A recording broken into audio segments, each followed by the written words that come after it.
हूं राहुल शर्मा। आप देख रहे हैं एसपीएन 9 न्यूज। स्वागत है आपका हमारे इस खास प्रोग्राम में। प्रोग्राम की शुरुआत मैं बंगाल से करूंगा। जी हाँ, बंगाल में बीते दिनों जो राजनीतिक माहौल गर्म हो गया था, नंदीग्राम में ममता बनर्जी के साथ जो हादसा हुआ, उसके बाद तो बंगाल की राजनीति ही बदल गई। उसके बाद तो मानो ऐसा लगने लगा कि बंगाल की जनता ममता बनर्जी के साथ खड़ी हो गई है और नंदीग्राम के लोगों ने ये कह दिया है कि ममता अब तो जीत तुम्हारी ही होगी। क्योंकि जिस तरह के हालात बंगाल में बन गए थे, उसे देखकर ऐसा ही लग रहा था कि वाकई में ममता बनर्जी के साथ बंगाल की जनता खड़ी हो गई। और ममता बनर्जी को चोटिल अवस्था में देखकर तो बंगाल के लोगों की आंखों में आंसू ही आ गए थे।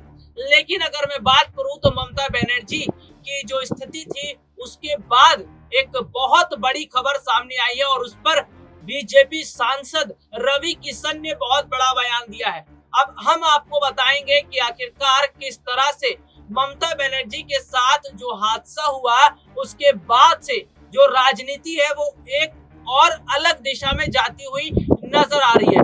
रवि किशन के बयान की तरफ मैं चलूंगा और रवि किशन ने क्या कहा है, अब आप इससे सुनिए। दरअसल रवि किशन की अगर हम बात करें तो रवि किशन ने बहुत ही अलग अंदाज में ममता बनर्जी पर ट्वीट किया है और ममता बनर्जी पर ट्वीट करते हुए उन्होंने निशाना साधा है। देखिए, ममता बनर्जी पर कथित हमले को बीजेपी ने नौटंकी करार दिया, तो वहीं मुख्यमंत्री का कहना है कि उन पर हमला किया गया। अभिनेता और बीजेपी के गोरखपुर से सांसद रवि किशन ने तो ममता बनर्जी के अस्पताल से निकलकर व्हील चेयर पर चुनाव करने पर तंज साधा। देखिए, उन्होंने अपने ट्विटर पर एक ट्वीट के माध्यम से कहा कि ये कैसी चोट थी जो 24 घंटे में ही प्लास्टर कट गया। और देखिए, रवि किशन ने अपने ट्विटर पर लिखा, व्हील चेयर पर दीदी बैठे, सबसे भारी वोट, 24 घंटे ने प्लास्टर कटा, ये कैसी चोट थी, जोगी राज सारा रारा। रवि किशन के इस ट्वीट पर यूजर्स की मिलती जुलती प्रतिक्रिया देखने को मिल रही है। जी हाँ, प्लास्टर अगर बात की जाए तो आप लोग ये बात भली भांति समझते होंगे कि जब किसी इंसान के हाथ में या पैर में चोट लग जाती है और जब गंभीर चोट लगती है तो उसको प्लास्टर लगाया जाता है। और आपको मैं बता दूं कि वो प्लास्टर कम से कम 1 से 2 महीने के बीच में नहीं कटता। लेकिन चौंकाने वाली बात तो ये है कि ममता बनर्जी की जो तस्वीर अस्पताल से निकलकर सामने आई थी, उसके बाद ऐसा लग रहा था कि मानो ममता बनर्जी 1 साल या 2 साल के लिए वो चुनाव प्रचार कर ही नहीं पाएंगी। उसके लिए वो व्हील चेयर से नहीं उठ पाएंगी। जिस तरह की स्थितियां ममता बनर्जी को देखकर लग रही थी, वो ममता बनर्जी की हालत को देखकर ऐसा लग रहा था कि मानो ममता बनर्जी जो है वो केवल अब आदेश ही दे सकती हैं अपने कार्यकर्ताओं को। लेकिन यहाँ पर चौंकाने वाली बात तो ये है कि ममता बनर्जी के पैर में जो इतना मोटा बड़ा प्लास्टर लगा हुआ था, वो प्लास्टर 24 घंटे के अंदर ही काट दिया गया। यानी कि ममता बनर्जी के पैर से जो प्लास्टर काटा गया, उसके बाद से ये खबरें अब सामने आने लगी हैं कि ममता बनर्जी ने ये सारा जो ड्रामा रचा है वो चुनाव में जीत हासिल करने के लिए रचा है। सबसे बड़ी बात और चौंकाने वाली बात तो ये भी है कि जो प्लास्टर होते हैं उसको इतनी जल्दी काटा नहीं जाता, लेकिन आनन फानन में 24 घंटे के अंदर ही प्लास्टर काट दिया गया। और ममता बनर्जी ने यह ऐलान भी कर दिया कि आने वाले कुछ समय में वो चुनावी रैली करने जा रही हैं। तो इसका क्या मतलब है? अगर जिस तरह से बीजेपी नेताओं द्वारा ये बात कही जा रही थी कि ममता बनर्जी का ये सियासी ड्रामा है और ममता बनर्जी बंगाल के चुनाव को जीतना चाहती है, तो क्या वाकई में ये बात सच है कि ममता बनर्जी ने बंगाल के लोगों को, नंदीग्राम के लोगों को अपनी तरफ करने के लिए ये सारा सियासी ड्रामा रचा था? खैर, अगर हम बात करें तो पुलिस जो है वो पूरे मौके की छानबीन कर रही है कि आखिरकार स्थितियां क्या हुई थी और किस तरह से ममता बनर्जी पर चोट लगी थी। लेकिन अगर मैं बात करूं तो फिलहाल बंगाल पुलिस का एक बयान जो सामने आया था, उसमें उन्होंने जो हमला करवाने की जो बात कही गई थी उससे नकार दिया था।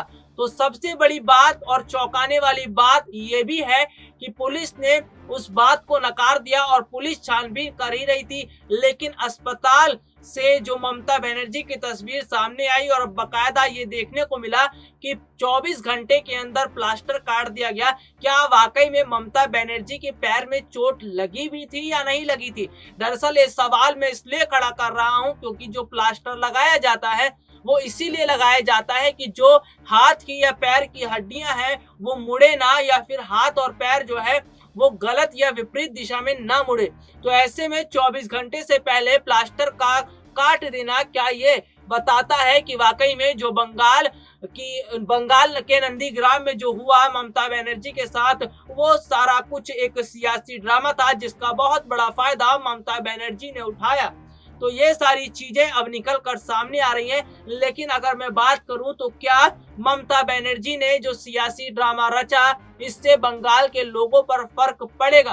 वैसे अगर मैं बात करूं तो बंगाल के लोगों पर फर्क पड़ चुका है। जी हाँ, दरअसल जब ममता बनर्जी के साथ हादसा हुआ और ममता बनर्जी की जो तस्वीर सामने आई उसके बाद से तो मानो बंगाल का राजनीतिक माहौल ही बदल गया। क्या बीजेपी, क्या अन्य राजनीतिक पार्टियां सभी हक्के बक्के रह गए कि आखिरकार ये हो क्या गया? ममता बनर्जी के साथ हादसा क्या हुआ, इसके बाद तो पूरा माहौल इस कदर बदल गया कि मानो बंगाल की जनता जैसे अभी ही वोट करवा दे और ममता बनर्जी को दोबारा से सत्ता पर बिठा दे। तो यहाँ पर ये देखने को मिल रहा है कि बंगाल की जनता तो ममता बनर्जी के साथ खड़ी हो गई है। लेकिन अगर बात की जाए तो टीएमसी कार्यकर्ता लगातार बीजेपी पर निशाना साध रहे हैं और बीजेपी कार्यकर्ताओं को आड़े हाथों भी ले रहे हैं। तो कुल मिलाकर अगर देखा जाए तो फिलहाल तो चुनावी स्थितियां बदलती हुई नजर आ रही हैं। और अगर मैं बात करूं तो शायद इस बंगाल चुनाव में बीजेपी का आना बहुत ज्यादा मुश्किल है। दरअसल ये बात मैं इसलिए भी कह रहा हूं क्योंकि जिस तरह से अचानक से राजनीतिक माहौल जो बदल गया है और बंगाल के जो वोटर्स हैं उनका, जो बंगाल के लोग हैं, जो नंदीग्राम के लोग हैं, उनका जो प्रेम है वो ममता बनर्जी के लिए उमड़ पड़ा है और वो वोटर जो है वो ममता बनर्जी के साथ खड़े होते हुए नजर आ रहे हैं। यानी कि ममता बनर्जी के साथ जो हादसा हुआ उसके बाद से बंगाल की राजनीति कुछ इस कदर बदली कि जो बंगाल के लोग पहले ममता के साथ नहीं जा रहे थे वो लोग भी अब ममता के साथ जाते हुए नजर आ रहे हैं। इसकी असली वजह ये भी है कि बंगाल की मुख्यमंत्री ममता बनर्जी एक महिला होने के नाते इतनी आक्रामकता से और इतने बुलंद स्थिति से वो चुनाव के लिए दोबारा से प्रचार प्रसार कर रही हैं। तो ये सारी चीजें बताती है कि किस तरह से बंगाल में, जो बंगाल के नंदीग्राम में जो हादसा ममता बनर्जी के साथ हुआ उसके बाद से राजनीतिक समीकरण बदलते हुए नजर आ रहे हैं। हालांकि आपको मैं बता दूं कि बीजेपी ने अपने स्टार प्रचारकों की लिस्ट जारी की है और बंगाल चुनाव में उतारने का फैसला किया है। वहीं अगर मैं बात करूं टीएमसी से बीजेपी में गए शुवेंदु अधिकारी की, तो शुवेंदु अधिकारी ने भी नंदीग्राम से पर्चा भर दिया है। लेकिन नंदीग्राम में शुवेंदु अधिकारी का समर्थन करने के लिए और बीजेपी का प्रचार प्रसार नंदीग्राम में शुवेंदु का प्रचार प्रसार करने के लिए स्मृति ईरानी को उतारा गया है। उस स्मृति ईरानी के अलावा जेपी नड्डा और बाकी अन्य जो नेता हैं, बड़े बड़े दिग्गज नेता, उन्हें उतारा गया। तो इसका मतलब यह है कि नंदीग्राम का माहौल बहुत ज्यादा गरमाया हुआ है और बीजेपी भी इस बात से डरी हुई है कि अगर नंदीग्राम का माहौल और ज्यादा ममता के साथ चला गया और नंदीग्राम का जो माहौल है और ज्यादा गर्मा गया तो शुवेंदु अधिकारी की हार ही समझिए।